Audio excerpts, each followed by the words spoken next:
আলহামদুলিল্লাহি রাব্বিল মাশরিকাইনি ওয়া রাব্বিল মাগরিবাইন আল্লাযী খালাকা কুল্লা শাইইন যাওজাইন ওয়া আওজাবা আলাইনাল ইহসানা বিল ওয়ালিদাইন ওয়া নাশহাদু আন লা ইলাহা ইল্লাল্লাহু ওয়াহদাহু লা শারীকা লাহু وأشهد أن محمدًا عبده ورسوله سيد الكونين صلى الله عليه وعلى آله وصحبه وأتباعه أجمعين ليلا ونهارا في الطرفين فقد قال الله تعالى في كلامه المجيد وبرهانه التوحيد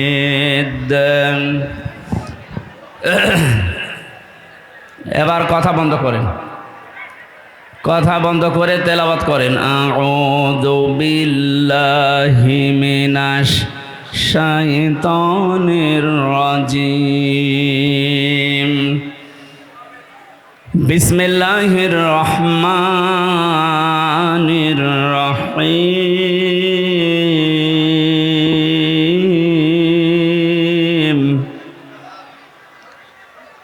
তাবারাকাল্লাযী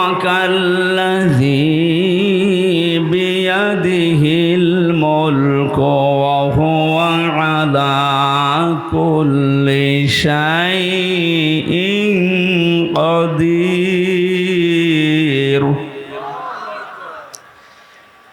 الذي خلق الموت والحياة ليبلوكم أيكم أحسن عملا وهو العزيز الغفور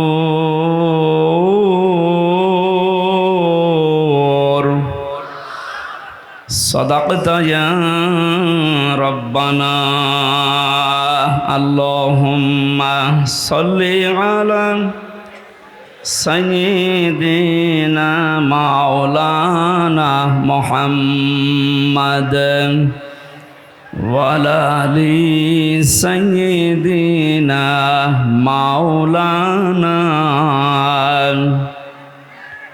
আমাদের প্রভু এক নবীর উম্মত জীবন বিধান এক ওই শিবানী কোরআন তবে কেন এখনো হে মুসলমান এক হও করিয়াও বান আলহামদুলিল্লাহ প্রাণপ্রিয় জেলা কুষ্টিয়া বেড়ামারা থানার অন্তর্গত ১৬ দাগ হাটপাড়া জামে মসজিদের উদ্যোগে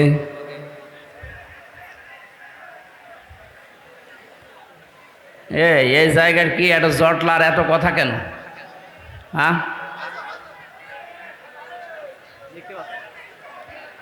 কে দেখবেন কি? আমি কি পরিমণি? কে দেখবেন? দেখার মতো মানুষ যা ছিল সে তো পালিয়েছে। কি সুন্দর চেহারা দেখেননি? সারা জীবন তো দেখলেন, এখন আবার কি দেখবেন?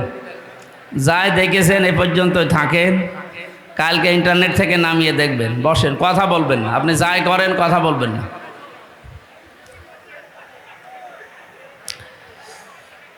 মহাবিশ্বের মহাবিশ্বয় আমাদের মালিক, আমাদের মনিব, মহান রব্বুল ইজ্জাত আল জালালের মুখের পবিত্র বাণী কোরআন কারীম তাফসীরুল কোরআন মাহফিলের স্বনামধন্য সভাপতি, বিশিষ্ট আইনজীবী, আমাদের জেলার কৃতি সন্তান অ্যাডভোকেট মোহাম্মদ তৌহিদুল ইসলাম আলম দামাদ বারকাতুহুমুল আলিয়া, বলেন আমিন। এখান থেকে একটু বসা লাগবে, বসেন, যে যেখানে আছেন বসেন। কথারা যারা বলছেন আপনাদের কিন্তু গোনা হয়ে যাচ্ছে। যেখানে দাঁড়িয়ে আছেন ওই জায়গাটুকুয় বসা যায় না? মাহফিলের প্রধান অতিথি বাংলার কৃতি সন্তান, বীর মুক্তিযোদ্ধা, সাবেক সংসদ সদস্য, কুষ্টিয়া ২ নির্বাহী সদস্য, বাংলাদেশ জাতীয়তাবাদী দল কেন্দ্রীয় কমিটি, এলাকার অভিভাবক জনাব অধ্যাপক শহীদুল ইসলাম, হায়াতে তজ্জেবা সিহাতে কুল্লিয়া কামনা করছি, আল্লাহ যেন দান করে। এতক্ষণ আলোচনা রাখলেন ইসলামিক চিন্তাবিদ হাফেজ মাওলানা মুফতি মঈনুল হক আহসানী ঝালকাঠি। আলোচনা রেখেছেন হাফেজ মাওলানা নজরুল ইসলাম, হাফেজ মাওলানা রমিজ ইকবাল। মঞ্চে বসা ওলামা ইকরাম, সামনে বসা মুসলমান ভাইরা, পর্দার আড়ালের সম্মানিতা মা এবং বোনেরা, প্রশাসনের ভাইরা, প্রাণ প্রিয় কুষ্টিয়াবাসী, দল মত নির্বিশেষে কোরআনের এই অনুষ্ঠানে যারা এসেছি, এবাদত মনে করি। এটা এখন এবাদত চলছে না, এবাদত আরম্ভ হয়ে গেছে। এবাদতে যেভাবে আমরা কথা বলি না, এদিক ওদিকে তাকাই না, হাসাহাসি করি না, গল্প গুজব বন্ধ থাকে, 1 ঘন্টা যদি আপনি কোরআন বোঝার জন্যে এবাদত মনে করে বসেন, ঠিক ওইভাবে থাকবেন। যদি এরপরও আপনি ব্যত্যয় ঘটান, তাহলে আপনার এই আলোচনাটা, এই অনুষ্ঠানটা নষ্ট করার গুনাহ হবে। ফাস্তামিউ লাহু ওয়া আনসিতু। আল্লাহ তাআলা বলেন, কোরআনের আলোচনা আরম্ভ হলে একদিকে চোখ থাপদান, 2 নম্বরে তোমরা মন কান লাগিয়ে শুনবা। আমরা 2টা এখানে চাই। কথা বন্ধ হবে এবং আমরা যেন দিলের কান লাগিয়ে শুনতে পারি। লাআল্লাকুম তুরহামুন, আশা করা যায় আল্লাহর রহমত তোমাদের ওপরে নাজিল হবে। আমরা এখানে এসেছি রহমত পাওয়ার জন্যে না গজব পাওয়ার জন্যে? এই জন্য আশা করছি আপনি আমার কথা মেনে নেবেন যে আল্লাহ আমাদেরকে ইবাদতের ভেতরে নিয়ে আসলেন। এই প্রচণ্ড গরমের ভেতরেও বলেন আলহামদুলিল্লাহ। বিশ্বনবী জানিয়েছেন, মান ক্বালা বিহি সাদাকা, যারা কোরআন দিয়ে কথা বলে এরা সত্য কথা বলে। তাফসিরুল কোরআন মাহফিল যেহেতু লিখে দিয়েছেন, আমরা কথা এখানে বলবো শুরু থেকে শেষ পর্যন্ত আল্লাহর কোরআন দিয়ে। অমান হাকামা বিহি আদালা, যারা কোরআন দিয়ে বিচার ফায়সালা করে এরা ন্যায় বিচার কায়েম করতে পারে। কোরআনের বিচার এখনো পর্যন্ত আমরা দেখি নাই, এই জন্যে কাঙ্ক্ষিত মানের শান্তি এদেশে এখনো প্রতিষ্ঠিত হয়নি। এ কথার সাথে একমত আছেন তো? কাঙ্ক্ষিত মানের শান্তি পেতে হলে আল্লাহর এই বাণী, এই কালাম ছাড়া বিকল্প আর কিচ্ছু নেই। বহু কিছু আমরা দেখেছি 53 বছরে, কেউ কিছুই করতে পারেনি। আমরা এবার দেখতে চাই আল্লাহর এই কোরআন দিয়ে যেন বাংলাদেশের এই জমিনটা চলে ইনশাআল্লাহ। এতদিন যারা কোরআনের বিচার ব্যবস্থা কায়েম না করে শুধু মুখে বলে উড়িয়েছিল যে আমরা ন্যায় বিচার কায়েম করেছি, এর ডাহা মিথ্যা কথা। এর বাস্তব প্রমাণ আমি নিজে। 3 বছর আমাকে অন্ধ প্রকোষ্ঠে রেখে দিয়েছিল। কয়েকদিন আগে আমার মামলা সব খারিজ হয়ে গেছে, আপনারা জানেন।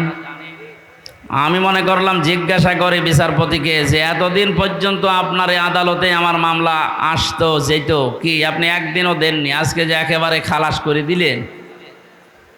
মানে হয়তো এই কথাই আমাকে বলতো যে হুজুর আমার হাত বাঁধা ছিল। কি বাঁধা ছিল? আজকে যেহেতু হাত খোলা পেয়েছি, কোনো চাপ নেই,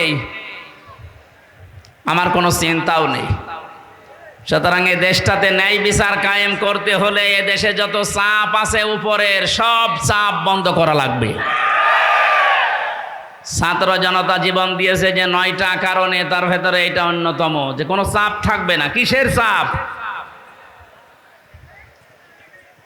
জেল থেকে বের হওয়ার পরে আমি এই ভাড়ামারা এসেছিলাম, কোন জায়গায় যেন, আমাকে বলছে হুজুর উপরের চাপ আছে, হবে না।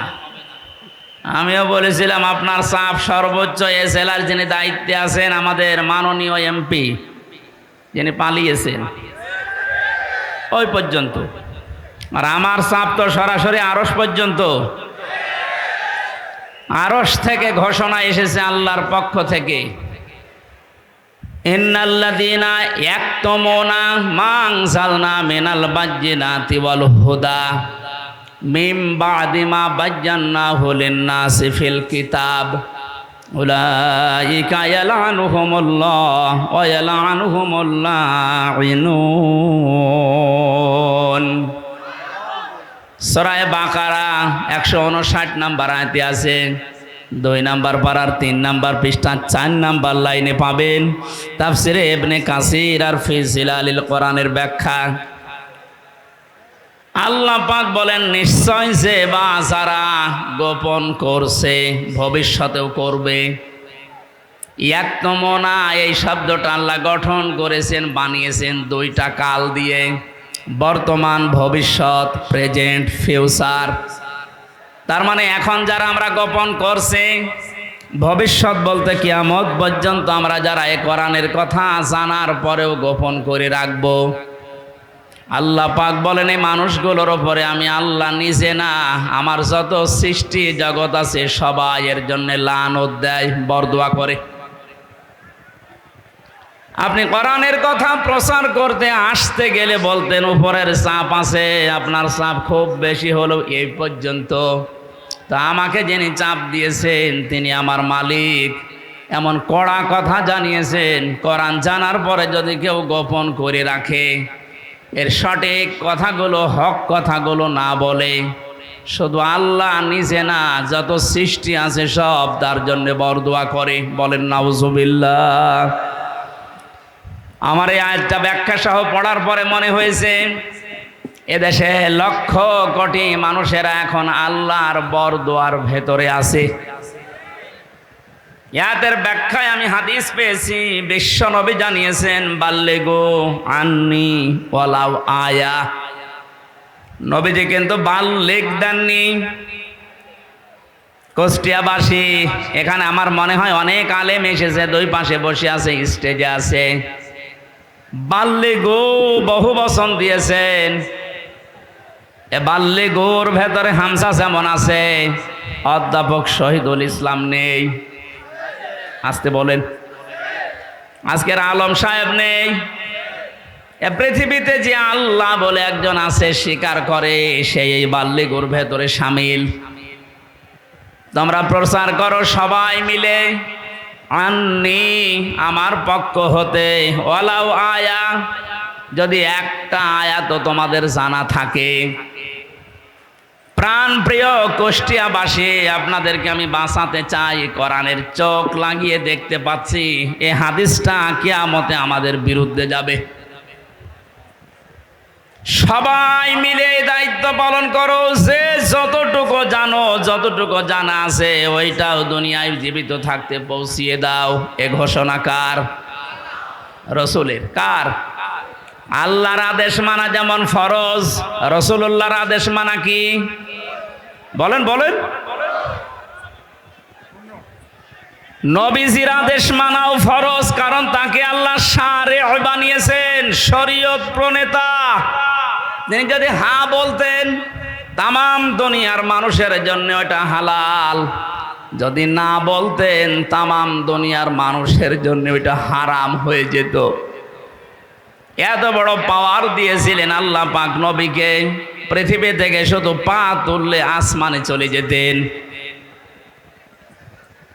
নবীজি একবার হাতের আঙ্গুলে ভাবে ইশারা দিয়েছিলেন, তার সম্মানে আল্লাহ আকাশের চাঁদ পর্যন্ত 2 টুকরা করে দিয়েছেন। বলেন আলহামদুলিল্লাহ।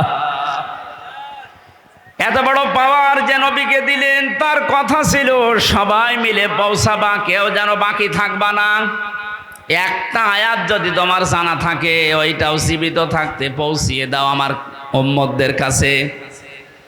বিদায় হজের ভাষণের সময় নবীজির সামনে মাত্র 1,14,000 কম বেশি এরকম সাহাবী ছিল। নবীজি জানিয়েছিলেন, আজকে যারা উপস্থিত আছো, যে মানুষগুলো আমার সামনে নেই, কিয়ামত পর্যন্ত দুনিয়ায় যারা আসবে, আজকের এই 27টা পয়েন্টের কথাগুলো সব মানুষের কাছে পৌঁছিয়ে দেবে। সেই দায়িত্বর ভেতরে আমার যেমন, আপনি যতটুকু জানেন আপনারও ওই রকম। এটা ফরজ মনে করে যদি আজ আমরা সবাই এই দায়িত্বটা নামাজের মতো পালন করতাম, যে যতটুকু জানি আমি প্রচার করব, বাংলাদেশে কোরআনের অনুষ্ঠানে কেউ বাধা দেওয়ার সাহস পেত না। কে বাধা দিত তখন? সবার দায়িত্ব এইটা। হামসার হয়তো একটু আয়ত্ত বেশি আসে কোরআনে, এই জন্য বেশি প্রচার করবে। আপনি কিছু না হলেও কিছু তো জানেন। আপনি যদি জানেন যে কুল হু আল্লাহু আহাদ, এইটাই প্রচার করা আপনার নামাজের মতো ফরজ। এ পর্যন্ত বোঝাতে পেরেছি? এই কথা বলেন না কেন? আজকে থেকে দায়িত্ব শুধু আলেমদের। বলেন, যে যতটুকু জানেন ওইটাই প্রচার করবেন, তাহলে এই দেশে কেউ আর কোরআন প্রচারে বাধা দেওয়ার সাহস দেখাবে না ইনশাআল্লাহ। আমরা আল্লাহ এবং তার সৃষ্টি জগতের বরদোয়া থেকে, গজব থেকে, লানত থেকে বেঁচে থাকতে পারবো। পক্ষান্তরে অপর পৃষ্ঠায় আল্লাহ জানিয়েছেন, কোরআনে কারিমের জ্ঞান থাকার পরে যদি কোনো মানুষ দুনিয়ার কোনো স্বার্থ পেয়ে সিদ্ধির কারণে গোপন করে রাখে, অমান আযলামু মিম্মান কাতামা শাহাদাতান ইনদাহু মিনাল্লাহ ইলা আখিরি আয়া। সূরা বাকারা প্রথম নাম্বার পারার 20 নাম্বার পৃষ্ঠার 13 নাম্বার লাইনের 140 নাম্বার আয়াতের প্রথম অংশে আছে। এটাই ইবনে কাসিরে পাবেন। আমি ব্যাখ্যা সহ বলতে গেলে অনেক সময় লাগবে, এই জন্য সামারাইজ করে করে শেষ করছি। আযলাম দিয়েছেন আল্লাহ, এটা সুপারলেটিভ ডিগ্রি বলা হয় ইংরেজিতে। এর চাইতে ভয়ঙ্কর শব্দ আর নেই আরবিতে। আল্লাহ বলেন, পৃথিবীর বড় জালেম দেখতে চাও? এই পৃথিবীতে সব চাইতে বড় জালেম আল্লাহর কাছে ওই লোকটা যার কাছে কোরআনের জ্ঞান থাকার পরেও দুনিয়ার কোনো স্বার্থ পেয়ে গোপন করে রাখে। আর আমার তো মনে হয় বাংলাদেশে এই চরিত্রের মানুষ বেশি। এ জেলায় নেই, এখানে হাত তোলেন তো।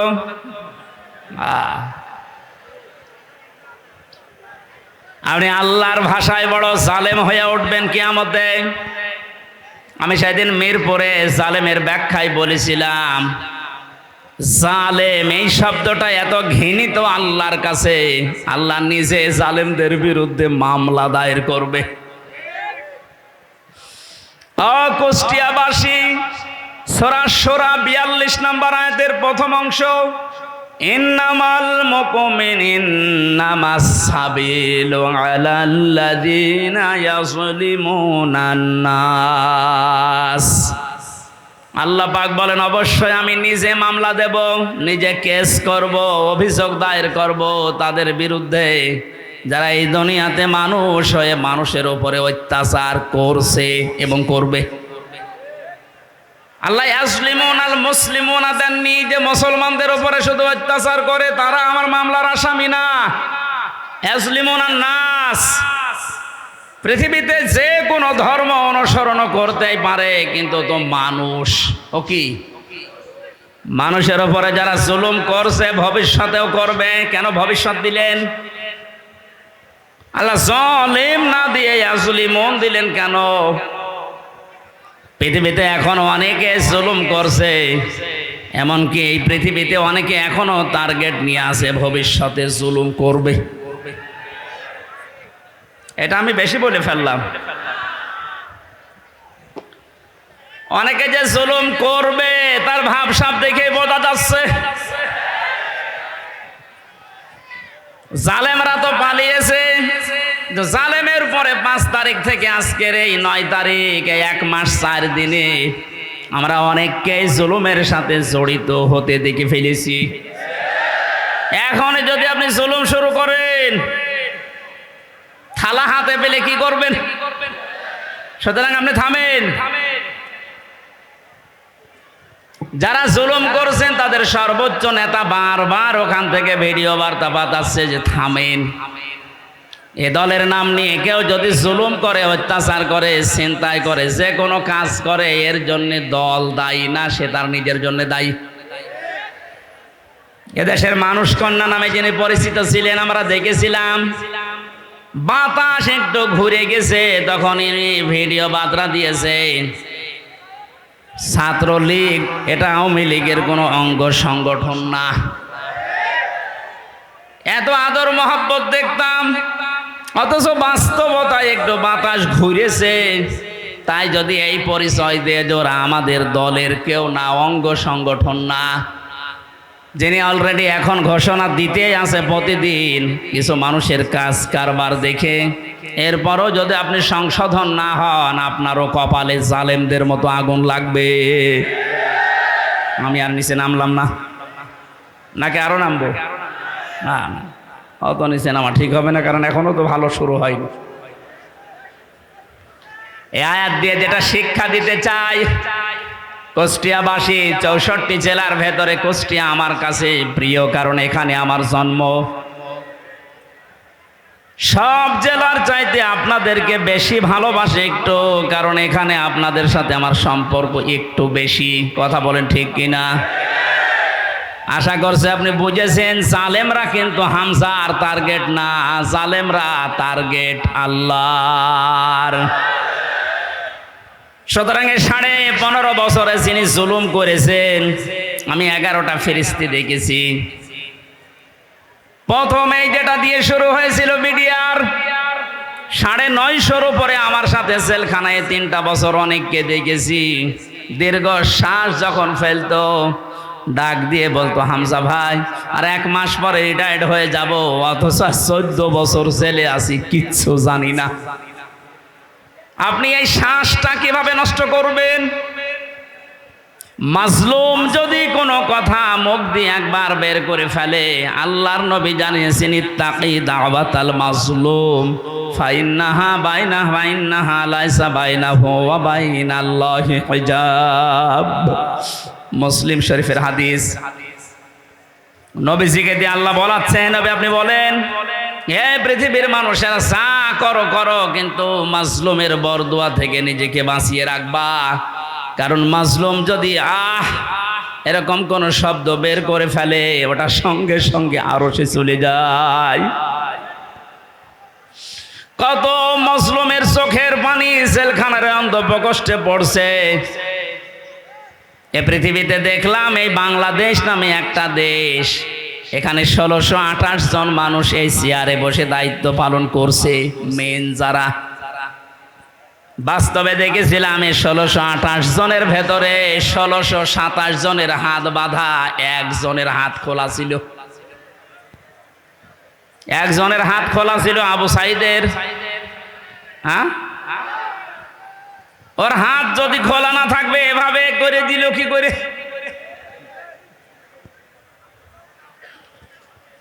হাইকোর্টের বিচারপতি পর্যন্ত যদি বলে যে না, হামজার মামলা, মামুনুল হকের মামলা হবে না, ওপরের নির্দেশ, তোর চেয়ারে বসে থাকার দরকার কি, তুই ভ্যান চালা। আপনি বলেন, একটা হাইকোর্টের বিচারপতি যদি একথা বলতে পারে, তে বিচার ব্যবস্থা কিভাবে বাধা ছিল আপনি টের পাচ্ছেন?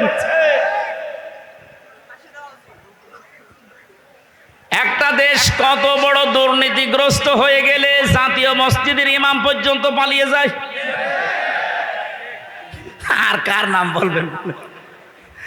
জাতীয় মসজিদের ইমামও পালিয়ে গেছে।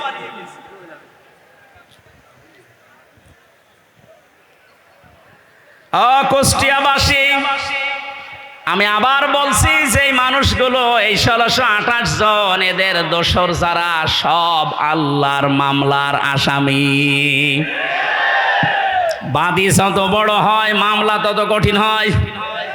আমার মামলায় সরাসরি যেহেতু রাষ্ট্রবাদী ছিল, এই জন্য বহু চেষ্টা করার পরও কিছুই হয়নি। এ মামলাটা 31 বার উঠেছে, সিএমএম কোর্ট, জজ কোর্ট, হাইকোর্ট মিলে, হবে না। অথচ এই মামলায় যদি সাজাও লাগিয়ে দেয়, 3 মাসের বেশি সাজা হয় না। 3টা বছরের ভেতরে এ কঠিন অবস্থায় ফেলে দিয়ে আপনি কি করলেন? বিচার ব্যবস্থাকে একেবারে ধ্বংস করা ফেলা হয়েছিল। আহ্বান জানাবো, এখন যারা দায়িত্বে আছেন সংস্কার যেহেতু আরম্ভ হয়ে গেছে, আর এই জন্যেই এতগুলো মানুষ জীবন দিয়ে গেল। সুতরাং সকাল আসতে আসতে যেন আমরা শুনি এই 1628টা চেয়ারে নতুন মানুষ এসে বসেছে। নাই তো এরা যতদিন থাকবে ততদিন নতুন নতুন ইস্যু তৈরি করে আবার বিশৃঙ্খলা ঘটাবে, কারণ ওদের চরিত্র এরকমই।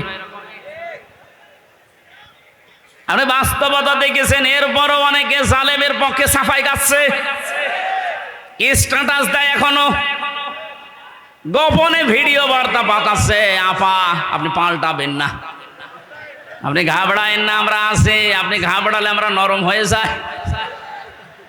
শয়তান তো দেখেনি, ওই ভিডিওতে যারা দেখলাম, আমার মনে হয় শয়তান যদি আমি দেখতাম তো ওই রকমই হইত। এটা টাটকা নির্ভেজাল শয়তান। তো জানা শোনার পরে জালেমের পক্ষে সাফাই গায়, জালেমকে সাহস দেয়। নবীজি জানিয়েছেন, তিরমিজি শরীফের হাদিস, কেউ যদি জেনে শুনে জালেমকে সাপোর্ট দেয়, তার পক্ষ নেয়, তাকে ভালোবাসে, সহযোগিতা করে, ও নবীর উম্মত থেকে বের হয়ে যায়। সুতরাং আপনি নবীর উম্মত থাকবেন না বের হয়ে যাবেন, এখন সিদ্ধান্ত নিন। যেহেতু জালেমদের প্রতি বরদোয়া, জালেমদের প্রতি মামলা কার? ছোটখাটো জালেম যারা আছেন এখনই তওবা করে ফিরে আসেন। আমার বংশ, আমার বাড়িতে এই যে এবি থানা, আগে সদর থানায় ছিল, এখন এবি থানা, হালসা না ডাবিরাফিটা, বংশের 100 জনের 98 জন আওয়ামী লীগ করত। ওরা আমার মনে হয় যে শক্ত আওয়ামী লীগ, ওরা বঙ্গবন্ধুকে মনে করতো সেকেন্ড নবী। 5 তারিখের পরে বিকাল আসতে আসতে আমার কল দিয়ে বলছে, বাবাজি আমরা সব পাল্টিয়ে গেছি। পাল্টিয়ে গেছে মানে এখন আমরা সব জামাত ইসলামী করি। কিসের জামাত? আপনি যা করেছেন এই 15.5 বছর আগে ওটা শোধ হবে, এরপরে জামাত ইসলাম।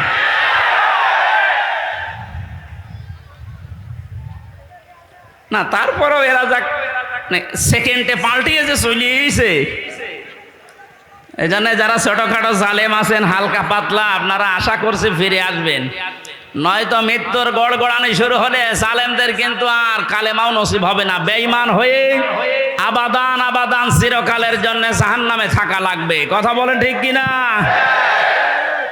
অন্তত অন্য জেলায় যাই হোক, আমার জেলা জাহান্নামে যাবে, আর আমি সারা দেশে আমি ঘর ছেয়ে বেড়াই, আর আমার ঘরের খড় নেই। না, এটা করা যাবে না। আমি আহ্বান জানাচ্ছি, আপনাদের বিবেককে কাজে লাগাবেন।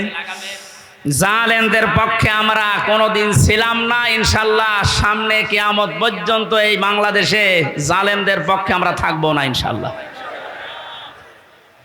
কোরআনে কারিমের অনুষ্ঠানে যেহেতু এসেছি, কোরআন কিভাবে মানুষের কাছে উপস্থাপন করা লাগে এ ধরন আল্লাহ শিখিয়েছেন কোরআনে। ওইভাবে বলবো নাকি মন মতো বলবো? কোরআনে কারিম কিভাবে আপনি মানুষের সামনে উপস্থাপন করবেন, বর্ণনা দেবেন, 1500 বছর আগে আল্লাহ পাক ওটা আমাদেরকে শিখিয়েছেন। কিতাবুন উনজিলা ইলাইকা ফালা ইয়াকুন ফি সাদরিকা হারাজুম মিনহু লিতুনযিরা বিহি ওয়া যিকরা লিল মুমিনিন। বলেন আল্লাহু আকবার। সূরা আরাফ 8 নম্বর পারা 10 নম্বর পৃষ্ঠার 1 নম্বর লাইনের 2 নম্বর আয়াত। এটা তাফসিরে ফি জিলালিল কোরআনে ব্যাখ্যা আছে, সাইয়্যিদ কুতুব লিখেছেন। আল্লাহ পাক বলেন, নবী এই যে একখানা কিতাব, এটা আপনাকে আমি দিলাম, এটা যখন মানুষের সামনে আপনি বর্ণনা দেবেন, ব্যাখ্যা করবেন, তাফসির করে শোনাবেন, 2টা বিষয় খেয়াল করবেন। খারাজুম মিনহু লিতুনযিরা বিহি লিসাদরিকা, আপনার মনের ভেতরে যেন কোনো সন্দেহ, সংশয়, দ্বিধা, দ্বন্দ্ব, ভয়, ভীতি এগুলো আপনার মনে যেন না ধরে। যিকরা লিল মুমিনিন, কোরআন এই দেশে, এই পৃথিবীতে মুমিনদের জন্য উপদেশ। এই আয়াতের ভেতরে হারাজন শব্দের ব্যাখ্যাটা ইম্পর্টেন্ট। এদিকে তাক। হারাজনের ব্যাখ্যায় আমি 2টা অর্থ পেয়েছি। হে নবী, আপনি যখন কোরআনের কথা বলতে যাবেন, অনেক মানুষ আছে না বোঝার কারণে আপনার উপরে মন খারাপ করতে পারে। এরকম মানুষ নেই দেশে? কথা বুঝতেছেন? কোরআন যেভাবে আল্লাহ উপস্থাপন করেছেন, যেভাবে তিনি বর্ণনা দিয়েছেন, ওই ফোর্সে যদি বর্ণনা দেওয়া হয়, অনেক মানুষের সীমিত জ্ঞানের কারণে ওই বক্তব্য বুঝবে না, শেষে উল্টাপাল্টা ধারণা আপনার উপরে আসতে পারে যে হুজুর মনে হয় রাজনীতি করছে। এরকম ধারণা দেশে নেই। দ্বিতীয় নম্বরে, আবহমান কাল থেকে এমন এমন নিয়ম নীতি মানুষ ইবাদত মনে করে পালন করে আসছে, যেটা আসলে ইসলামে নেই, কোরআনে নেই, হাদিসে নেই, কিন্তু মানুষ ইসলাম মনে করে পালন করে আসে। আপনি কোরআনের ব্যাখ্যা দিলে ওইগুলো টিকবে না, তখন ওই মানুষগুলো আপনার প্রতি মন খারাপ করবে। এর বাস্তব প্রমাণ এই যে মাজার আছে না, কি সার মাজার যেন, সে যে সাই হোক, কোথায় পেয়েছেন এসব মাজার? কিছু মানুষের মাজারের প্রতি এত মহব্বত, আমার মনে হয় বিশ্ব নবীর উপর এত মহব্বত নেই। কিয়ামতের ময়দানে দুই প্রকার মানুষকে আল্লাহ সব চাইতে বেশি অপমান করবেন। তার এক নম্বরে দুনিয়ায় যারা মাজারের খাদেম ছিল, আরে কুষ্টিয়াতে দুই জায়গায় খাদেম বেশি, গোলাপ শাহ, লালন শাহ, আর জায়গা পান না খেদমত করার। কথা বলেন না কেন? মাজার কেন্দ্রিক যদি ইসলাম হতো, এই পৃথিবীতে সর্বোত্তম মাজার হচ্ছে মোহাম্মদ রাসূলুল্লাহটা। ওখানে তো কাউকে আমি কোনোদিন টাকা দিতে, মোমবাতি দিতে, আগরবাতি দিতে দেখি না। কোন কারণে আপনি এখানে এই সমস্ত কাজ কারবার করেন? লা তাত্তাখিদুল কুবুর মাসাজিদা, কবরকে সেজদার জায়গা বানিও না। অথচ লালনের মাজারে যে দেখেন এখনো অনেকে সেজদায় পড়ে আছে। এইটাই আমি একদিন গিয়েছিলাম, কিভাবে শিরিক চলছে। কোরআন দিয়ে হাদিস দিয়ে বললে বাংলাদেশে 48,000-এর মাজার, একটাও টিকবে না। আজকে দেখলাম দুইটা মাজার অলরেডি বড় বড়, যেগুলো সবচাইতে বেশি ইনকাম হতো, দেওয়ানবাগি আর ওদিকে 8 রশি ভেঙ্গে গুড়িয়ে দিয়েছে। শিরিক যে দেশে চলে, ওই দেশে আল্লাহর রহমতের দৃষ্টি আল্লাহ তুলে নেয়। আমার তো মনে হচ্ছে যেভাবে এদেশ থেকে এখন শিরিক আস্তে আস্তে আরম্ভ হচ্ছে দূর হওয়া, আল্লাহর রহমত এই দেশটা আল্লাহ ভরে দেবে ইনশাআল্লাহ। কোন মৃত মানুষের প্রশংসা করা 3 দিনের উপরে জায়েজ নেই। ভালো করে শোনেন, আমি বানিয়ে বলছি। যত আপনজন হোক, মারা গেলে 3 দিনের পরে আপনি আর শোক পালন করতে পারবেন না। 3 দিন পরে শোক পালন করা জায়েজ নেই কারো কেউ মারা গেলে। হ্যাঁ, বিধবা মহিলা স্বামী মারা গেলে সর্বোচ্চ 3 মাস 10 দিন বিবাহ ছাড়া থাকতে পারবে। আপনার কি আত্মীয় হয় গোপালগঞ্জের ওই লোক? কবে মারা গেছে এতদিন পর্যন্ত আপনার শোকই যায় না।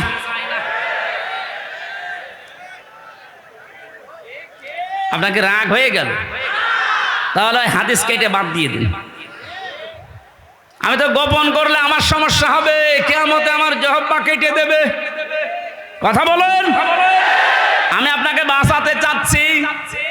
যেহেতু ইবাদত 1 দিন 2 দিন 5 দিন না, ওয়াবুদ রব্বাকা হাত্তা ইয়াতিয়াকাল ইয়াকিন। সূরা হিজরের 99 নম্বর আয়াত 14 নম্বর পারার 6 নম্বর পৃষ্ঠার 5 নম্বর লাইনে আছে। আল্লাহ বলেন ইবাদত করবা 2 দিন 5 দিন না, যতদিন মরণ না আসে ততদিন। এটা যদি একটা ইবাদতের কথা বলছি, শোক পালন করা জায়েজ নেই 3 দিনের উপরে। এজন্য ইমাম হোসাইন মারা যাওয়ার পরে আজও যারা শোক পালন ছাড়েন না, আপনি ইসলামে নেই। এটা একটা বেদাত। এক কথা বলেন না কেন? আপনার মহব্বত ইমাম হোসাইনের প্রতি এত বেশি যে হাই হোসেন করে পিঠের চামড়া তুলে ফেলছেন। তো ওনার তো আর একটা ভাই ছিল হাসান, উনি মারা গেছে বিষ খেয়ে। একটু বিষ খান তো দেখি। পুরাটা বাটপারি এটা। ইমাম হোসাইনকে নিয়ে যদি এই মানুষগুলো আবেগ দেখিয়ে এরা বাটপারের পর্যায়ে পড়ে, পৃথিবীতে ইমাম হোসাইনের পর আর কে এত দামি থাকতে পারে যে তার জন্য আপনাকে বছরে বছরে মাসে মাসে দিনে দিনে শোক পালন করা লাগবে? এটা ইসলাম না। ইসলামের ভেতরে নতুন করে আপনি এটা সংযোজন করেছেন, আপনি বেদাত পন্থী। নবীজি জানিয়েছেন কেউ যদি বেদাত আরম্ভ করে, এবাদত না অথচ এবাদত মনে করে পালন করতে বলে, ওই লোকটাকে সালাম দেওয়া পর্যন্ত সাইজ নেই। কত বড় কঠিন কথা দেখেছেন। যারা বেদাত আবিষ্কার করে তাদের সালাম দেওয়া জায়েজ নেই, অথচ এমন হাদিস আমি কোনো দিন পড়িনি, পাইনি যে নামাজ পড়ে না তারে সালাম দেওয়া যাবে না। পেয়েছেন? কেউ পেয়েছেন? নেই। রোজা রাখে না তারে সালাম দেওয়া যাবে না, আমি পাইনি। কিন্তু ইসলামের ভেতরে নতুন করে কিছু ঢুকিয়ে কেউ যদি ওইটা ইসলাম মনে করে পালন করে তারে সালাম দেওয়া জায়েজ নেই। আর এগুলো সব বেশি হয় এই 48,000 দরবারে। এই জন্যে শিরিক যখন এই দেশ থেকে বিদায় নিচ্ছে, আল্লাহ রাব্বুল আলামিনের রহমত এ দেশে বৃষ্টির মতো নাজিল হবে ইনশাআল্লাহ। তাই বলে আবার বৃষ্টি শুরু হয়ে গেল নাকি?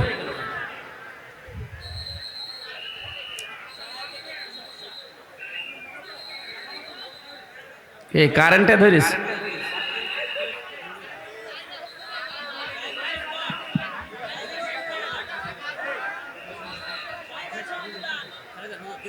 কি সমস্যাটা বলবেন? দেখতে পাচ্ছেন না, কি করা যাবে? মা এখানে প্রায় 1 কিলোমিটার শুধু মানুষ দেখে আসলাম। 1 কিলোমিটার শুধু মানুষ, পা ফেলার জায়গা নেই। যেখানে আছেন ওইভাবে থাকেন ভাই। আর আপনাদের এই চাইতে আর বড় জায়গা ছিল না? না, কষ্ট হয়ে যাচ্ছে মানুষের। মানুষকে কষ্ট দেওয়া তো ঠিক না। এখন কি করব? এদের যেভাবে আছেন থাকেন, ওইভাবে থাকেন। না, আমি সব বাদ দিয়ে দিলাম। আমি প্রবেশ করছি কোরআনের তাফসিরে। সূরা মুলক থেকে মাত্র 2টা আয়াত পড়েছি। যেহেতু তাফসিরুল কোরআন মাহফিল লিখে দিয়েছেন, এর হক আদায় করা দরকার।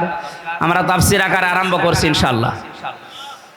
জবান খুলে কোরআনের সোনালী আয়াত এবার পড়েন। আউযু বিল্লাহি মিনাশ শাইতানির রাজিম। বিসমিল্লাহির রহমানির রহিম। তাবারাকাল্লাযী বিয়াদিহিল মুলকু ওয়া হুয়া আলা কুল্লি শাইইন কাদির। সূরা মুলক কোন সূরা? মুলক শব্দের শাব্দিক অর্থ রাজত্ব। মুলক মানে কি? আল্লাহ রাব্বুল আলামিন সূরা মুলক নাযিল করে 30টা আয়াত দিয়েছেন, 3টা রুকু দিয়েছেন। এর প্রথম 2টা আয়াতে আল্লাহ নিজের পরিচয় তুলে ধরছেন, নিজের বড়ত্ব, মহত্ব, আমিত্ব। কারণ আল্লাহ পাক নিজের বড়ত্ব তুলে ধরতে পারে, তাছাড়া দুনিয়ার কোন সৃষ্টি তার নিজের বড়ত্বের পরিচয় তুলে ধরতে পারে না। এই গুণটা শুধুমাত্র আল্লাহর।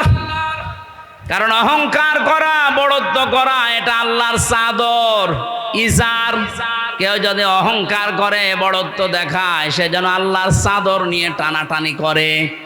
হাদিসে কুদসি, পৃথিবীর কোন সৃষ্টি যদি আল্লাহর চাদর নিয়ে টান দেয়, আল্লাহ তাকে জমিনে আছাড় দিয়ে অপমান করে।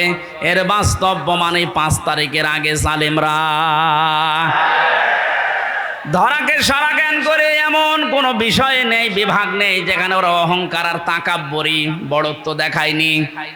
আল্লাহ পাক ধরেছেন এমন কায়দায়, ওয়ালাহুম আযাবুম মুহিন। আল্লাহ বলেন জালেমদেরকে যখন আমি ধরি, এই মানুষগুলোকে অপমানজনক শাস্তির একেবারে নিম্নে পৌঁছিয়ে দেই। কত বড় অপমান আল্লাহ করেছে এই কালামানিককে। ওর বিসি পর্যন্ত উড়ে গেছে। আর কি দেখাবে আল্লাহ? যেদিন ওর বিসি উড়ে যায় সেই দিন আমি শুকরিয়া আদায় করেছে মাবুদ, এই লোকটা বিচার ব্যবস্থায় থাকতে যত অবিচার করেছে, ও তো মানুষ ছিল না, একটা টাটকা জানোয়ার ছিল। ওর কারণে যত মানুষ বিনা কারণে দুনিয়া থেকে বিদায় নিয়েছে, মরণের আগে ওই রকম কঠিন শাস্তি ওরে তুমি দিও। একটা দিন যাচ্ছে ওর শাস্তির মাত্রা বাড়ছে। এখন হাসপাতালের বেডে দেখেন পড়ে আছে, বেশি যেহেতু নেই, বাকি জিনিসগুলোর অবস্থাও মনে হয় নড়বড়ে। কথা বলে না কেন? জালেমদেরকে আল্লাহ এভাবে ধরে, মরতে দেরি হবে জালেমদের। কোরআনে কারীম জানাচ্ছে, লাহুম মিন জাহান্নামা মিহাদু ওয়া মিন ফাওকিহিম গাওয়াশ ওয়া কাযালিকা নাজিজিজ জালিমিন। সূরা আরাফের 41 নম্বর আয়াত। আল্লাহ পাক বলেন, এই মানুষগুলোকে হে নবী আপনি যখনই কবরে রাখবেন, এই জালেমদের, ওদের কবরের ওপরে আমি আল্লাহ জাহান্নামের আগুনের পোশাক দিয়ে দেব, বিছানাটাও হয়ে যাবে জাহান্নামের আগুনের। কারণ এইভাবে করে আমি জালেমদেরকে একটার পরে একটা শাস্তি দিতে থাকি। এই জন্যে আল্লাহর যে বিষয়টা সাজে বড়ত্ব করা, অহংকার করা, এটা যেন কিয়ামতের আগে কেউ করবেন না। তাহলে আষাঢ় দেবে কে? আরো জোরে বলেন কে? আল্লাহ আষাঢ় দিতে পারে না? পারে না? বলেন। আরো দেখবেন কি আষাঢ় দেবে আপনাকে। আর 5 তারিখের আগেও আপনার যে দাপট ছিল, 5 তারিখে বিকাল 5টা বাজতে বাজতে আল্লাহ একেবারে মাটির সাথে মিশিয়ে দিয়েছে। ওনার বাড়ি দেখতে গিয়েছিলাম, সে দেখি ইট খুলে খুলে নিয়ে মানুষ চলে যাচ্ছে। ওর পরের দিন 6 তারিখে আমার অনুষ্ঠান ছিল ঝিনাইদহ। শুনলাম ওখানে এক জালেমকে উলঙ্গ করে পিটিয়ে মেরে টাঙিয়ে রেখেছে। একটা মানুষের উপরে কত ঘৃণা জন্মালে লাশ পর্যন্ত পিটিয়ে টাঙিয়ে রাখতে পারে বলেন তো? এই জন্য এমন কোন জীবন যেন আমরা গঠন না করি যে পৃথিবীর কেউ কোনো আফসোস করে না আমি মারা গেলে। ফামা বাকাত আলাইহিমুস সামাউ ওয়াল আরদু ওয়া মা কানু মুনজারিন। এই পৃথিবীতে এমনও মানুষ বিদায় নেয়, তার জন্য আকাশও কাঁদে না, জমিনও কাঁদে না, ইন্না লিল্লাহ কেউ পড়ে না। আমাদের জীবন আমরা এভাবে তৈরি করব না। আল্লাহ এই জন্য বড়ত্বের কথা দিয়ে আরম্ভ করলেন। তাবারাকাল্লাযী বিয়াদিহিল মুলক। আল্লাহ বলেন বড়ত্ব বরকতময়, সম্পদশালী, শক্তিশালী, সব কিছু আমি আল্লাহর কুদরতি হাতের ভেতরে। ওয়া আলা কুল্লি শাইইন কাদির।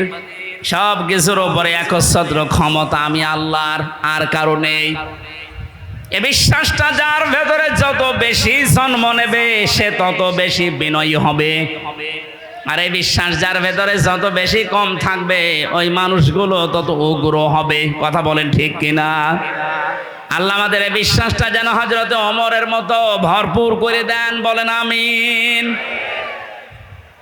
তাবারাকা শব্দটা দিয়ে আল্লাহ আরম্ভ করলেন কেন?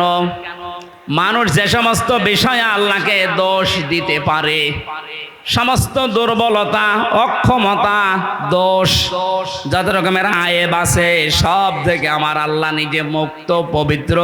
এই জন্য তাবারাকা দিয়ে তিনি আরম্ভ করেছেন আয়াতটা। আল্লাহ নিজের পরিচয়, বড়ত্বের কথাগুলো মানুষকে শোনাচ্ছিলেন। হঠাৎ করে আলোচনার ধরন পাল্টিয়ে ফেলেছেন। এবার আল্লাহ আরম্ভ করলেন মানুষের জীবন সংক্রান্ত বিষয় নিয়ে। আল্লাযী খালাকাল মাউতা ওয়াল হায়াতা লিয়াবলুয়াকুম আইয়ুকুম আহসানু আমালা ওয়া হুয়াল আজিজুল গফুর। রব্বুল আলামিন বলেন, তিনি সে আল্লাহ এতক্ষণ যার বড়ত্বের, মহত্বের, বিশালত্বের কথা শুনছিলে, যেটা বলে কোনোদিন কিয়ামতের আগে আর শেষ করা যাবে না।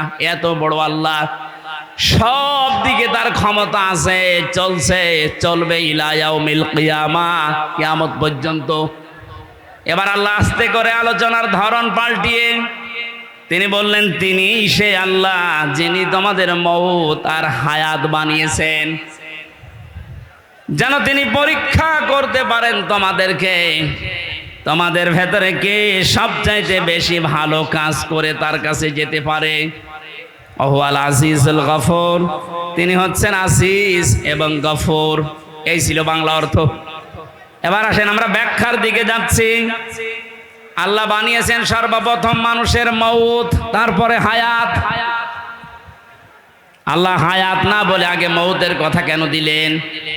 মুফাসসির লিখেছেন তাফসিরে, মানুষকে আল্লাহ এটা স্মরণ করাতে চেয়েছেন, পৃথিবীর মানুষেরা তুমি যত উপরে ওঠো না কেন, এ কথা সব সময় মনে করবা, স্মরণ রাখবা যে তোমার মরা লাগবে। এজন আল্লাযী খলাকাল মাউতা দিয়েছেন। 2 নম্বরে ওয়াল হায়াতা, তোমাদের হায়াত আমি আল্লাহ বানিয়েছি। তাফসিরে মুফাসসির দিয়েছেন হায়াত প্রধানত 5 প্রকার। কয় প্রকার? 1 নম্বরে আমরা একটা হায়াতে ছিলাম, আলমে আরো আর হায়াতে, এই জগতে আমরা বসবাস করেছি। ওখান থেকে আল্লাহ আমাদেরকে পাঠিয়েছেন আলমে বুতুন, মায়ের পেটের জগতে। এরপরে আমাদেরকে এখানে দিয়েছেন আলমে দুনিয়া, এই পৃথিবীর জগতে। এরপরে আরেকটা জায়গায় নিয়ে যাবেন আলমে বারসাখ, কবরের জগতে।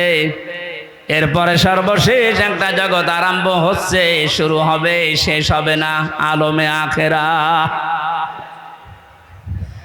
তাহলে মউত আল্লাহ আগে দিয়েছেন স্মরণ করাতে যে বান্দা চাই করো মরা লাগবে। হায়াত আল্লাহ 5 প্রকার বানিয়ে 2টা আমাদের থেকে বিদায় নিয়েছে, সামনে 2টা আছে, আমরা মাঝখানেরটায় আছি। এখান থেকে বোঝা যায় সামনে পেছনে যেহেতু 2টা চলে গেছে, সামনের 2টা হায়াত আমাদের কাছে মাস্ট বি, বারজাখ আর আখেরাত আসবেই। কথা বলেন ঠিক কিনা? যেহেতু মাঝেরটায় আছে, এ জগতের কাজ হচ্ছে লিয়াবলুয়াকুম, তিনি তোমাদেরকে পরীক্ষা করতে চান। আইয়ুকুম আহসানু আমালা, তোমাদের ভেতরে সবচাইতে বেশি ভালো কাজ করে কে আসতে পারে। কুষ্টিয়াবাসী খুব খেয়াল করেন আল্লাহর এই কথাকে, তিনি কিন্তু বেশি বেশি কাজ চাননি, তিনি চেয়েছিলেন ভালো কাজ।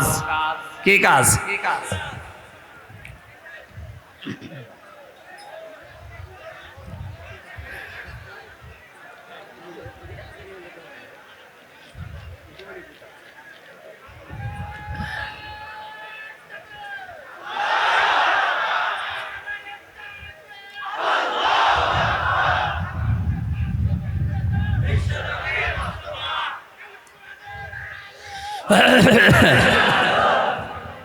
আলহামদুলিল্লাহ ভাই, না না ঠিক আছে। কুষ্টিয়াবাসী একটু খেয়াল করেন তো, তাফসির মাহফিলে তাফসির শোনার জন্য মন দিয়ে যারা বসে আছেন, 2টা জগৎ চলে গেছে অলরেডি, আর একটা জগৎ 2টার সামনে আছে। মাঝখানেরটায় আল্লাহ যেটা দিলেন আহসানু আমালা, আল্লাহ বেশি কাজ চান না, তাহলে আকসারু আমালা দিতেন। আল্লাহ দিয়েছেন আহসানু, ইসমে তাফজিল, আমি সবচেয়ে ভালো কাজটা চাই, বেশি কাজ চাই না। বাস্তবে আয়াতের পুরা উল্টা। এই 15.5 বছরে আপনি দেখেছেন বহু কাজের হাতে দিয়েছে, কিন্তু কাজগুলো ভালো হয়নি। কুষ্টিয়ার মেডিকেল কলেজের দিকে তাকান, হওয়ার আগেই ভেঙে পড়ে গেছে। এটা বানিয়ে বললাম। আমি জেলখানায় থাকতে যুগান্তর পত্রিকায় যেই দিন দেখেছি যে বানানোর আগে, উদ্বোধনের আগে পড়িয়ে ভেঙে গেছে। আপনার অত বড় কাজের আঞ্জাম দেওয়া কি দরকার? কাজটা ভালো করে করেন। আল্লাহ বেশি কাজ চান না, আল্লাহ কি চান? আরো জোরে বলেন। কাজটা ভালো হওয়ার জন্য 2টা শর্ত। 1 নম্বরে দেখা লাগবে ওর ভেতর আল্লাহর বিধান আছে কিনা। 2 নম্বরে দেখতে হবে বিশ্ব নবীর জীবনে এরকম কাজ ছিল কিনা। এখন যদি বলেন নবীজির জীবনে হাসপাতাল বানানো ছিল, হ্যাঁ ছিল। বিশ্ব নবী মুহাম্মদুর রাসূলুল্লাহ মানবতার সেবায় যে কাজগুলো করেছিলেন ওই জামানায়, আপনি তার জীবনীতে দেখবেন। এই যে মিডিয়ার কথা এসেছে আজকে আসার সময় বলছিল, এই জন্য মনে পড়ছে আমি বলছি। অনেক মানুষ এখনো পর্যন্ত ফতোয়াবাজি করছে যে নবীজির যুগে যে মিডিয়া, এই টেলিভিশন, এই পর্দা ছিল না। এই প্রযুক্তি যারা ব্যবহার করছে এরা হারাম কাজে আছে। একটা ভ্রান্ত ধারণা এটা। আল্লাহর নবী মুহাম্মদুর রাসূলুল্লাহর জামানায় এই মিডিয়া ছিল, কিন্তু সিস্টেম এভাবে ছিল না। আপনি সিরাত ইবনে হিশাম দেখেন, সিরাত বিশ্বকোষ দেখেন, আর রাহিকুল মাখতুমের ভেতরে আছে ওই জামানার সর্বোচ্চ প্রজেক্টর ছিল, প্রযুক্তি ছিল লাল কাপড়। কেউ যদি বিপদে পড়তেন পাহাড়ের উপরে উঠে লাল কাপড় তিনি উড়িয়ে দিতেন। সব পাহাড়ের পাদদেশে এসে জিজ্ঞাসা করত কি হয়েছে। এই যে লাল কাপড় উড়িয়ে দেওয়া এই প্রযুক্তি, এটা কাফেরদের তৈরি করা, আবহমান কাল থেকে হয়ে আসছিল। আল্লাহর নবী লাল কাপড় একবার উড়িয়ে দিলেন, পাহাড়ের পাদদেশে এলাকার কুরাইশেরা সব এসে জড়ো হয়ে গেছে। ডাক দিয়ে বলে, ইয়া মুহাম্মদ, কোনো বিপদ? নবীজি বললেন, হ্যাঁ বিপদ। এই পাহাড়ের পাদদেশে একদল সৈন্যবাহিনী আছে, এখনই তোমাদেরকে আক্রমণ করবে। তোমরা যদি সতর্ক না হও। সবাই এক বাক্যে জবাব দিচ্ছে, বলেন আমরা সতর্ক আছি, কি করা লাগবে আমাদের? তিনি তখন বিষয়টা উল্টিয়ে বললেন, আল্লাহর বান্দা বান্দিরা, আমি দেখতে পাচ্ছি আল্লাহর গজবের ফেরেশতারা এই পাহাড়ের পাদদেশে অবস্থান নিচ্ছে। তোমরা যদি আল্লাহর একত্ববাদ স্বীকার করে কালেমার স্বীকৃতি না দাও, এই মুহূর্তে তারা তোমাদের আক্রমণ করবে। কেউ কোনো কথা বলে নাই। নবীজির আপন চাচা আবু লাহাব, সামনে একটা পাথর ছিল, ওটা হাত দিয়ে তুলে নবীজির দিকে যখন নিক্ষেপ করেছিল, ওর মুখ দিয়ে বের হয়েছিল, তাব্বা আলাকা আলিহাদা জামাতানা ইয়া মুহাম্মদ। হে মোহাম্মদ, তুই এই কথা বলার জন্য আমাদেরকে এক জায়গায় করলি, তুই ধ্বংস হয়ে যা। বলেন নাউজুবিল্লাহ। এই যে ঘটনাটা 2-1 মিনিটে বললাম, আমি কি শিক্ষা পেলাম এখান থেকে? এই যে লাল কাপড় উড়িয়ে দেওয়া, এটা কাফেরদের তৈরি প্রযুক্তি। কথা বলেন না কেন? নবীজি যে এটা ব্যবহার করেছিলাম ইসলাম প্রচার করার জন্য, না ইসলাম ধ্বংস করার জন্য? আজ এই মিডিয়াগুলো যদি ইসলাম প্রচারের জন্য ব্যবহার করা হয় 100% জায়েজ। এটা যদি ইসলাম ধ্বংস করার জন্য ব্যবহার করা হয়, এটা 100% হারাম। হ্যাঁ, এখানে একটা মাসলা আছে। পুরুষের জন্য যে সতরটা, এতটুকু আপনার জন্য এই টেলিভিশনে হোক, বাইরে হোক, পর্দায় হোক, জায়েজ আছে। ইমাম আবু হানিফা রহমতুল্লাহ আলাইহির মত অনুযায়ী একটা পুরুষের মুখমণ্ডল, হাতের কবজি, পায়ের পাতা, এতটুকু বাদ দিয়ে পুরা শরীর যদি ঢাকা রাখে, তাহলে একটা মহিলার সামনে আসলে আপনার গোনা নেই। আমি আবার বলছি মাসলাটা, একটা মেয়ে লোক যদি নিজের মুখমণ্ডল, হাতের কবজি, পায়ের পাতা খোলা রেখে চলাফেরা করে, দেখাশোনা করে, জায়েজ আছে, এর দিকে তাকানো জায়েজ আছে। কিন্তু এ যদি খাস পর্দা করতে চায়, হাত মোজা, পা মোজা দিয়ে মুখ ঢেকে শুধু চোখ দুটো বের করে, এটা সর্বোত্তম। কিন্তু বাস্তবতায় যদিও কর্মজীবনে সে বাইরে যেতে চায়, হাতের কবজি, মুখমণ্ডল, পায়ের পাতা খোলা রেখে ও কাজ কারবার করতে পারবে। এটা যদি আপনি সামনে দেখুন যেমন জায়েজ আছে, এ পর্দায় দেখলেও সেরকম জায়েজ আছে। এবার আসেন পুরুষেরটা। আল্লাহর নবী জানিয়েছেন একটা পুরুষের সতর হচ্ছে মা নাভি থেকে শুরু করে হাঁটু পর্যন্ত। এটা যদি ঢাকা রাখে, বাকি শরীরে কাপড় চোপড় নেই, তার দিকে তাকানো জায়েজ আছে না নেই? 100% জায়েজ আছে, কারণ সতর ঢাকা আছে। আমরা যেটা নিয়ে এসেছিলাম, এই যে আহসানু আমালা, এই শব্দটার ব্যাখ্যা করতে গিয়ে আমি পেয়েছি আল্লাহ যেহেতু বেশি বেশি কাজ চাননি কোরআনে, ভালো কাজ চেয়েছেন। এখান থেকে একটা মাসলা আমি বের করেছি। পৃথিবীতে আমরা একটা বিষয় এখনো পর্যন্ত মনে হয় ক্লিয়ার না, মিজানের পাল্লা। শোনেননি নাম? মিজানের পাল্লা নাম শুনেছেন? এ জিনিস দিয়ে কি করে? আমল মাপে। কি মাপে? আরো জোরে বলেন। এখানে অধ্যাপক বসে আছে, অ্যাডভোকেট বসে আছে, আলেমরা বসে আছে। এই বিষয়টা ক্লিয়ার করব আজকে ইনশাআল্লাহ।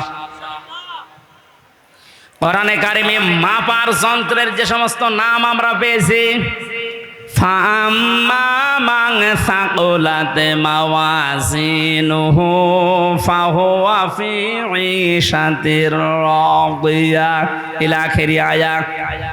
আল্লাহ পাক বলেন, কোন মানুষের সেকাল ওজন এটা মাপ দেওয়া হবে, যেটা দিয়ে এটা যদি ভারী হয়, ওজন যদি বেশি হয়, তাকে সন্তোষজনক জীবন, তার মানে জান্নাতে তাকে পৌঁছিয়ে দেওয়া হবে। আমাদের দেশ, বিশেষ করে আমি বহু দেশ থেকে এই তথ্যটা পাওয়ার চেষ্টা চালিয়েছি। বাংলাদেশ, ভারত, পাকিস্তান, এই তিনটা দেশে একটু সমস্যাটা বেশি, এই যে মাপটা নিয়ে। আমরা মনে করি কিয়ামতের ময়দানে আল্লাহ মিজানের পাল্লায় আমাদেরকে ওজন দেবেন। আমাদের ওজনটা দেবেন কি বলেন তো? আমল। বলেন না কেন? আরো জোরে বলেন, আর একবার বলেন, আমল। আমল এটা আরবি শব্দ, বাংলা কাজ। আমল মানে কি এ পর্যন্ত বুঝেছেন কিনা বলেন? আমল মানে কি? আরো জোরে বলেন। এবার আমার প্রশ্ন অধ্যাপক সাহেবের কাছে, পৃথিবীর প্রতিটি জিনিস পরিমাপ করার জন্য আলাদা আলাদা যন্ত্র আছে। আমি যদি বলি স্যার এই স্টেজটা একটু মেপে দেন, এটা দাড়ি পাল্লায় তুলে দেবে। কি দিয়ে মাপবে? ফিতা দিয়ে। বলেন বলেন। যদি এখন বলি যে 1 কেজি চাল মেপে দেন, ওটা ফিতা দিয়ে মাপবে। কি দিয়ে? বলেন। এই যে এখানে পানি আছে, এই পানি যদি ওনারে মাপতে দেয়, উনি ফিতা দিয়ে মাপবে। এটার জন্য লিটার আছে, সিসি আছে। কথা বলেন না কেন? দুনিয়ায় যত জিনিস দেখবেন, প্রতিটি জিনিস পরিমাপ করার জন্য আলাদা আলাদা যন্ত্র আছে। আপনি যে এতক্ষণ বলছেন যে কিয়ামতে আল্লাহ মাপবে, আমল কি মাপবে? আমল মানে বলেন, কাজ মাপতে হয় দাড়ি পাল্লা দিয়ে, যে 5 কেজি কাজ। বলেন, আপনি বলেন। এই ধারণাটা আজ নিরসন করা লাগবে। ভুল ধারণায় আছি আমরা। এটা যদি আমার মনে হয় ক্লিয়ার হয়, অনেক বিষয় আপনার সামনে আজ স্পষ্ট হবে যে না, এগুলো আসলে ভ্রান্ত ধারণায় ছিলাম। আল্লাহ পাক বলেন, আমি আমলের মাপ দেব কিয়ামতে মিজানের পাল্লা দিয়ে। কিসের পাল্লায়? মিজান মানে না না, আপনি কোন অভিধানে পাবেন না মিজান মানে দাড়ি পাল্লা। মিজান মানে মানদণ্ড। মিজান মানে কি? আমাদের হাইকোর্টের সামনে দেখবেন একটা দাড়ি পাল্লা টাঙানো আছে, ওটার নাম কি? ওটা সরকার টাঙিয়ে রেখেছে। 2 দিকে সমান সমান, নাকি একদিকে একটু ঝুলিয়ে আছে? 2 দিকে সমান কেন? সরকার দেশের জনগণকে বোঝাতে চায়, এদেশের ইউনিয়ন থেকে শুরু করে জজ কোর্ট, হাইকোর্ট পর্যন্ত যদি কোনো বিচার না পাও, এ সুপ্রিম কোর্টে আসলে ন্যায় বিচার পাবা। এটা ন্যায় বিচারের প্রতীক। দাড়ি পাল্লা কিসের প্রতীক? আমাদেরকে যেহেতু আল্লাহ মাপবেন, আপনি বলছেন আমল। আমল মানে কাজ। আর এখানে কোনো পাগলেও বিশ্বাস করবে না কাজ মানুষ দাড়ি পাল্লায় তুলে দেয়, যে 8 কেজি কাজ। এ কথা বলে না কেন? কাজ মাপার জন্য আলাদা কোনো যন্ত্র আছে? কাজ মাপে মানুষ কি দিয়ে? সে মানদণ্ডটা কি? সিসি দিয়ে মাপে না, লিটার দিয়ে মাপে না, ফিতা দিয়ে মাপে না, গজ দিয়ে মাপে না, কেজি দিয়ে মাপে না। কাজ মাপতে হলে লাগে গুরুত্ব। কি লাগে? কাজ মাপতে হলে গুরুত্ব লাগে। এই কাজটা গুরুত্বপূর্ণ এবং গুরুত্বহীন। যতগুলো ইবাদত আল্লাহ দিয়েছেন, 550-র উপরে ইবাদত আমি পেয়েছি। প্রতিটি ইবাদতের ভেতরে কিছু গুরুত্বপূর্ণ জিনিস আছে, আর কিছু ইবাদতে গুরুত্বহীন জিনিস আছে। এই যে আজকের এই প্যান্ডেলটা, এটার গুরুত্বপূর্ণ বিষয় হচ্ছে খুঁটি, আরে সামিয়ানা। কথা বলছেন না কেন? এখানে গুরুত্বহীন অনেক জিনিস আছে। এই যে এইটা, এই টেবিল, এই লাইট, এই যে ফুল ফুল ঝুলছে, এই ক্যামেরা এগুলো না হলে কেউ স্টেজ বলবে না, বলবে না? কিন্তু খটিয়ার সামিয়ানা না থাকলে স্টেজ বলবে। তাহলে এখানে দুইটা গুরুত্বপূর্ণ জিনিস পেয়েছি, আর গুরুত্বহীন জিনিস আরো 7-8টা পেয়েছি। কথা বলেন ঠিক কিনা? আল্লাহ পাক কোরআনে কারিমে যেগুলো গুরুত্বপূর্ণ দিয়েছেন ওগুলোর একটাও যদি আপনি না মানেন, বিশ্বাস না করেন, গুরুত্বহীন যত কাজ করেছেন ওগুলো যদি দুনিয়া ভর্তি করা হয়, দাড়ি পাল্লা মানদণ্ড গুরুত্ব যাই ওজন করেন সব শূন্য, জিরো জিরো হবে। এবার উদাহরণ একটা একটা করে সেট করছি, দেখেন মেলে কিনা। আমরা যারা নামাজ পড়ে আসলাম এশার, নামাজের ভেতরে বাইরে মিলে ফরজ ছিল কয়টা? আরো জোরে। 13টা ফরজের 12টা ফরজ অধ্যাপক শহীদুল ইসলাম আদায় করেছে, একটা আদায় করেনি। ওনার নামাজের সওয়াব হবে 12টা। কয়টা হবে? কিচ্ছু হবে। 13টা ফরজের যদি একটা বাদ দিয়েছে, উনি যদি বলেন না আমি তো 12টা আদায় করেছি, অন্তত 12টা সওয়াব দেন, হবে? কি হবে? জিরো, শূন্য, কিচ্ছু হবে না। এটা যেমন মেনে নিলেন যে হ্যাঁ এটা ঠিক আছে, আপনার বাস্তবতার সাথে কিন্তু এটা মিলছে না। না, আমি 12টা আদায় করলাম, একটা করি নাই, আমার 12টা সওয়াব দেন। আপনি এখানে জোর করতে পারবেন আল্লাহর সাথে? বলেন। কারণ গুরুত্বপূর্ণ জিনিস, খুঁটি না থাকলেও এটা স্টেজ না, সামিয়ানা না থাকলেও স্টেজ না। হ্যাঁ, ওয়াজিব আছে, যেটা যদি কেউ ভুল করে একটা দুইটা তাহলে তারা জরিমানা দেওয়া লাগে, সসেজদা দেওয়া লাগে, এটা দিলে আবার পূর্ণ হয়ে যায়। কিন্তু যেটা খুঁটি আর সামিয়ানা, এটা যদি আপনার জীবনে না থাকে কেউ এটাকে স্টেজ বলবে না। কিন্তু 4 কাপ না থাকলে স্টেজ বলবে না, এটা না থাকলে স্টেজ বলবে না। এই কথা বোঝেন? এখান থেকে আপনি মাপেন জীবনে গুরুত্বপূর্ণ কাজ আল্লাহ এই কোরআনে দিয়েছেন 500। একটা নামাজ, একটা রোজা, একটা হজ, একটা যাকাত, এভাবে 500টা আপনি একটা একটা করে কোরআন থেকে বের করেন, এর ভেতরে দেখবেন একটা আছে এই পৃথিবীতে আল্লাহর দিন কায়েম করা লাগবে। নামাজ পড়া যদি আপনার কাছে রাজনীতি মনে না হয়, রোজা রাখা যদি রাজনীতি মনে না হয়, দিন কায়েমের কথা যারা বলে এটা রাজনীতি যদি মনে হয়, আপনার একটা খুঁটি বাদ চলে গেছে। যান আপনি এবার মাপ দেন তো দেখি আপনি কয়টা সওয়াব পান। আপনি আমল মাপতে এসেছেন, ও মনে করে মিজানের পাল্লা মানে দাড়ি পাল্লা, এদিকে 10 কেজি সওয়াব তুলে দেব, এদিকে 8 কেজি গোনা তুলে দেব, মাঝখান থেকে 2 কেজি বেশি। এক লোক আর শুনেছিল যে কোরবানির পশমে পশমে সওয়াব হয়, ওর সামর্থ্য ছিল না, গরু চুরি করে এনে কোরবানি দেবে। ইমাম সাহেব তাহাজ্জুদের নামাজ পড়তে উঠে দেখছে গরু নিয়ে যাচ্ছে, ওই কোথায় পেলি? ও চুরি করে নিয়ে যাচ্ছে। কি হবে? কোরবানি দেব। কোরবানি দেবে তাও চুরি করে। বেশি চিল্লাবেন না, আপনার ফতোয়ায় আমি পালন করছি। গত সময় আপনি বললেন যে কোরবানি দিলে এরকম এরকম সওয়াব হয়, প্রতি পশমে পশমে নাকি। আমার তো উপায় নেই, সামর্থ্য নেই, করব কি? সওয়াব থেকে বঞ্চিত হতে পারবো না, চুরি করে নিয়ে আসলাম গরু। কালকে সকালে কোরবানি জবাই করব। চুরি করলে গোনা হয় আমিও জানি, এই যে কোরবানি দেব সওয়াব হবে, পশমে পশমে নাকি হবে। সওয়াব আর গোনা যদি কাটাকাটি হয়ে যায়, মাঝখানে গোশত খাবো ফাও। বাংলাদেশে অনেক মানুষের চিন্তা চেতনা এখন এইরকম। 500টা ফরজ বিধান আমল, এর 499টা করে, আর একটা কথা শুনলে তখন জঙ্গি, জিহাদ, রাজাকার উল্টাপাল্টা নাম দেয়। উনি যদি 12টা ফরজ আদায় করে একটা আদায় না করে সওয়াব না হয়, জিরো হয়, শূন্য হয়, আপনার জীবনের আমল আল্লাহ যেদিন মাপ দেবে গুরুত্বের ভিত্তিতে, গুরুত্বপূর্ণ কাজ করেননি, গুরুত্বহীন কাজ করে ভরে রেখেছেন, আপনিও জিরো হবেন, শূন্য হবেন। আল্লাহ ভালো কাজ দেখতে চেয়েছেন, আর ভালো কাজ এই 500-র উপরে দুনিয়ায় আর নেই।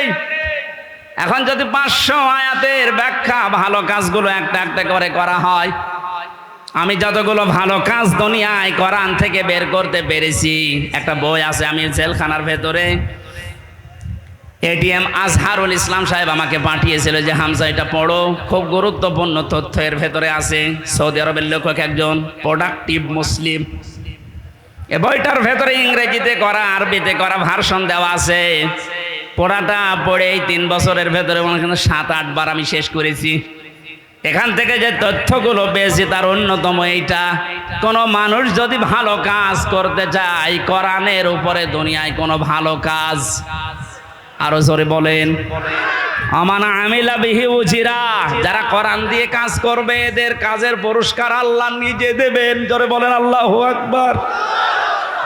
তাহলে নামাজ যেমন কোরআনে আছে, রোজা আছে, হজ আছে, যাকাত আছে, এই কোরআনে কারিমে আল্লাহর দিন কায়েমের কথাও আছে। এ কাজ যদি কেউ দুনিয়ার কাজ মনে করে ছেড়ে দেয়, আল্লাহ আহসান আমালার ব্যাখ্যায় আব্দুল্লাহ ইবনে মাসউদ, আব্দুল্লাহ ইবনে আব্বাস, রাইসুল মুফাসসিরিন বলা হয় যাদেরকে, এই মানুষগুলো ব্যাখ্যায় লিখেছেন, আমরা যেমন বুঝেছি ভালো কাজ, আমাদের চাইতে কোরআনে কারিম থেকে ভালো কাজ বেশি বুঝেছিল সাহাবীরা। কথা বলেন না কেন? হযরতে মুআজ মুআব্বিজের দিকে তাকিয়েছেন, মাত্র 11 বছর 13 বছর, তারা কিন্তু আহসান ওয়া আমালা বুঝেছিল যে ভালো কাজ কোনটা। আমরা মনে করি ভালো কাজ মানে জিকির করা, ভালো কাজ মানে দরবারে যাওয়া, ভালো কাজ মানে জুব্বা গায়ে দেওয়া, পাগড়ি মাথায় দেওয়া, দস্তরখানা বিছিয়ে খাবার খাওয়া, হ্যাঁ ভালো কাজ। কিন্তু সব চাইতে ভালো কাজ আল্লাহর কাছে কোনটা, এটা আমাদের চাইতে ভালো বুঝেছিল সাহাবীরা। এই বলেন না কেন? বলেন, আর একবার বলেন। তাকান তাদের দিকে, কি বুঝেছিল তারা? এতটুকু বয়সে আল্লাহর দিন কায়েমের জন্য নিজের হাঁটুর উপরে, পায়ের গোড় মোড়ের উপরে ভর করে উঁচা হয়েছে, যেন আমি জিহাদের ময়দান থেকে বাদ না পড়ি। তা আল্লাহর দিন কায়েমের জন্য এত চেষ্টা চালিয়েছে যে এইটাই ভালো কাজ। আর আমরা এখান থেকে যত পিছোতে পারি, ফাঁকি দিতে পারি, তত নিজেকে ধন্য মনে করছি। আহুয়াল আজিজুল গফুর। আল্লাহ বলেন এই কাজ করলে 2টা নাম আমি ব্যবহার করলাম। তাহলে আমার আলোচনার বিষয় হচ্ছে পৃথিবীর যত ভালো কাজ আছে সব চাইতে আল্লাহর নিকটে ভালো কাজ হচ্ছে আল্লাহর জমিনে আল্লাহর এই বিধান পালন করা। কথা বলেন না কেন? এটা যতদিন পর্যন্ত রাষ্ট্রীয়ভাবে কায়েম করতে না পারবেন, ইচ্ছা করলেও আপনি ভালো কাজ করতে পারবেন না।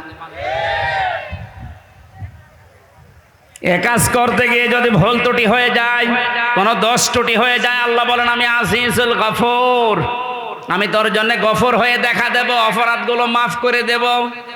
আর যদি ফাঁকি দেওয়ার চেষ্টা চালাও, মানুষকে ধোঁকা দিয়ে বোকা বানিয়ে আমি আল্লাহকেও যদি ধোঁকা দিতে চাও, আমি কিন্তু আজিজ, পরাক্রমশালী। আমি ধরি না এমনিতেই, কিন্তু যদি ধরি ওরে আর ছাড়ি না। ভালো কাজ বলতে আল্লাহ যেটা বুঝিয়েছেন, রাসূল যেটা বুঝেছেন, সাহাবীরা যেটা পালন করেছেন, আমাকে সহ প্রত্যেককে আল্লাহ এই ভালো কাজে আঞ্জাম দেওয়ার তৌফিক দিন। বলেন আমিন। এখানে আসার পরে কয়েকটা মাসলা আমাকে জিজ্ঞাসা করেছে, হুজুর মসজিদের টাকা মেরে খাওয়া কি? এটা আবার ফতোয়া দেওয়া লাগবে? 2 নম্বর এলাকায় শুনলাম 30 বছরের আগে ছেলেদেরকে পিতারা বিয়ে দিতে চান না। 30 বছরের আগে যদি ও কোনো গুনার কাজে জড়িয়ে পড়ে, ও জেনা করলে, ব্যভিচার করলে, ওটা শুধু একা পাবে না, ফ্ল্যাক্সি লোড হয়ে বাবা মায়ের আমল নামায় আসবে। এ মনে হয় ধরা খেয়েছে। সম্মানিত ভাইরা, এটা করবেন না। রিস্কের দায়িত্ব আপনার হাতেও নেই, আপনার বোর হাতেও নেই। এ দায়িত্ব কার? তার ঘাড়ে সোয়াল তুলে দেন, দেখবেন রিস্কের ব্যবস্থা এমনি অটোমেটিক আল্লাহ করবে ইনশাআল্লাহ। এ ভরসা আল্লাহর উপরে আমাদের আছে না? এরকম গনার কাজে জড়াবেন না। বিয়েকে সহজ করে দেন, জেনাকে কঠিন করেন। এই কথা বলছেন না কেন? আল্লাহ আমাদেরকে, আমি প্রচণ্ড গরমে ভেতরে ঘেমে শোধ চলছে, আমার গলাও ব্যথা করছে, আর ঘন্টা পার হয়ে গেছে, আমি আর কথা বলতে চাচ্ছি না। আগামীতে কোনো জায়গায় আসলে একটু আগে তুলে দেবেন, আর শীতের সময় মাহফিল নেবেন, গরমের সময় আর নিয়েন না। আল্লাহুম্মা আমিন।